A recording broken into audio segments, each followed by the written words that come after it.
இன்னைக்கு வந்து நம்ம சென்னை சட்டக்கல்லூரியுடைய பட்டப்பெரும்பூர் சென்னை சட்டக்கல்லூரியுடைய 5வது பட்டமளிப்பு விழாவில் கலந்துட்டோம். சுமார் 250க்கும் மேற்பட்ட மாணவர்கள் வந்து பட்டமளிப்பு விழா வந்து நடத்தி முடிக்கப்பட்டது. பட்டங்கள் வழங்கப்பட்டுச்சு. இல்ல, அந்த குற்ற சம்பவத்தில் ஈடுபட்டவர்கள் மீது கடுமையான நடவடிக்கைப்பட்டு கைது செய்யப்பட்டிருக்கிறார்கள். என்னைக்கு வந்து இந்த மாதிரியான குற்ற செயல்களை என்னைக்கும் முதல்வரும் சரி அனைவரும் சரி முதல்வர் உத்தரவின் பேர்ல என்னைக்கும் அதற்கு எந்த ஆதரவும் யாரும் இது பண்ண போறது.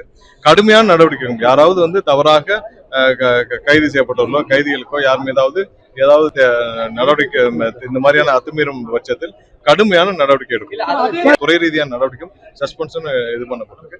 அனைவருக்கும் ஒரு ப்ராப்பர் சர்க்குலரும் போயிருக்கு.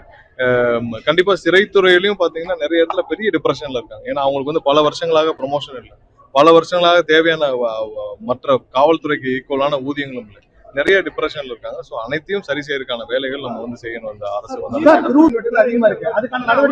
இல்ல மின்வெட்டு எங்கெங்க இருக்கோ, இப்ப திருவள்ளூர்ல நாங்க பார்த்தா கலெக்டர்கிட்ட பேசணும். ஏதாவது இடத்துல தொடர்ச்சியாக அதே மாதிரியான சம்பவம் ரிப்பீட் ஆகுதுன்னா, இப்ப அங்க நம்ம சட்டமன்ற உறுப்பினர் இருக்காரு, எங்கெங்கெல்லாம் ரிப்பீட் ஆகுதுன்னு பாக்குறோம். அதுல ஏதாவது ஒரு தேவையான வாண்டடா செய்யறாங்களா என்னன்னு பாக்குறோம். ஸோ ரிப்பீட்டட் எங்க இருக்கு, எங்கெங்க இடத்துல இருக்குன்னு சொல்றோம். பட் ஒரு 25-30 நாட்களுக்கு முன்னாடி ஒரே நாள்ல திருவள்ளூர் முழுவதும் ஒரு ஓவர் ஹை வோல்டேஜ்னால தடைப்பட்டுச்சு. அதை உடனடியாக சரி செஞ்சோம். இங்கேயே வந்து நம்ம அடிஷனலா டீம் வந்து ஒப்பந்த தொழிலாளர் நிறைய பேரை வச்சு வந்து நம்ம தேவையான அளவு எங்கெங்கெல்லாம் மின்சாரம் மின்சார சாதனங்கள் பழுதடைதோ இல்ல வயர்ல கேபிள் இஷ்யூ இருக்கோ, ஃபால்ட் இருக்கோ, அதெல்லாம் சரி பண்ற வேலையை பண்ணிருக்கோம். இது மாதிரியான பேட்டர்ன் ரிப்பீட் ஆச்சுன்னா கண்டிப்பா நாங்க அங்க வந்து ஆராய்ச்சி தேவையான நடவடிக்கை. குதிரை பேரம் பேசி வந்து களவாணி திட்டம் செய்யறாரு முதல்வர் எடப்பாடி பழனிசாமி சொல்லியிருக்காங்களே. இல்ல, எடப்பாடி வந்து அவருடைய முயற்சியை அவர் வந்து 50 நாள் முயற்சியை அந்த கவுண்டிங் முடிஞ்சதன் அன்னைக்கு அவரும் ஸ்டாலினும் எடப்பாடியும் எடப்பாடி மகனும் ஸ்டாலின் அவர்களும் ஸ்டாலினுடைய மகன் திரு உதயநிதி அவர்களும் 4 பேரும் செய்த முயற்சி இன்று தோல்வி அடைந்ததை உணர்ந்து கொண்டு இன்னைக்குதான் வெளியில வந்து பிரஸ்ஸே மீட் பண்றாரு. இன்னைக்குதான் பிரஸ்ஸே வந்து ஒரு 50 நாட்கள் சந்திக்கிறார். என்ன எப்படியாவது முதல்வர் ஆகணும் முயற்சி செஞ்சாரு, இல்ல எப்படியாவது ஆட்சி அவர்கள் 2 பேரும் சேர்ந்து அவங்களுடைய சொத்துக்களை காப்பாற்ற நினைச்சாரு. முதல்ல அவர் வந்து அவருடைய தவறை உணரணும். திரு எடப்பாடி அவர்கள் அவருடைய தவறை உணரணும். அவருடைய தவறால் தான் இவ்வளவு பெரிய கட்சி இன்னைக்கு அதுல பாதாளத்துல போயிட்டு இருக்கு. அவர் என்ன தவறு செஞ்சாலும் அவர்கிட்ட கேட்க சொல்லுங்க.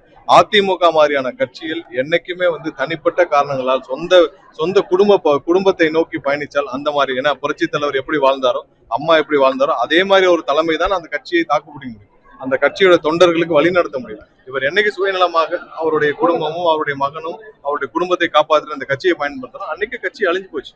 இந்த கட்சியை அழித்ததற்கு முக்கிய காரணம் ஒரு மிகப்பெரிய ஒரு கட்சியை ஒரு ஒரு ஒரு புரட்சி தலைவர் ஆரம்பிச்ச கட்சியை இன்னைக்கு மூட்டை கட்டி கொண்டு போய் சேலத்துல மாவட்ட செயலாளர் போய் உட்கார்ந்து விட்டார் திரு எடப்பாடி அவர்கள். அவர் இந்த 50 நாள் முயற்சி தோல்வி அடைந்து விட்டது. அவருடைய தவறை உணர்ந்து எப்படி அம்மா ஜானகி அம்மாள் வந்து ஒரு காலத்துல அவங்க வந்து முயற்சி செய்தார்கள், அந்த மாதிரி அம்மா கிடம் கொடுத்தாரோ அந்த மாதிரி இவர் வந்து இந்த கட்சியை விட்டு யார்கிட்டயாவது அந்த கட்சியை நடத்துறவங்க கொடுத்துட்டு போனால் நல்லது.